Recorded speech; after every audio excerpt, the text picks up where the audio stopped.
సహోదరులారా, మనకి ఏదైనా ప్రయాణం ఉందంటే ఒక రోజు ముందే బట్టలన్నీ సర్దేసుకుంటాం. ఏదైనా ఇంటర్వ్యూ పరిచయాలు ఉన్నాయంటే 8 గంటల ముందే పరుగులు వెళ్తాం కదండి. ఉన్నత స్థానములో ఉన్నవారిని ఎవరినైనా కలవడానికి వాళ్ళకంటే ముందే భయపడుతూ వెళ్తాం కదండి. మంచిదే. అయితే మనల్ని పుట్టించిన దేవుణ్ణి ఆరాధించడానికి పట్టణమండి.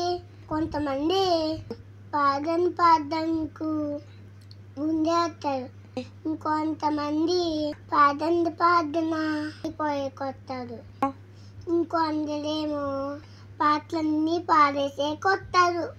ఇంకొందరు వాకింగ్ చెప్తూ మధ్యలో వచ్చి అందరినీ డిస్టర్బ్ చేస్తారు.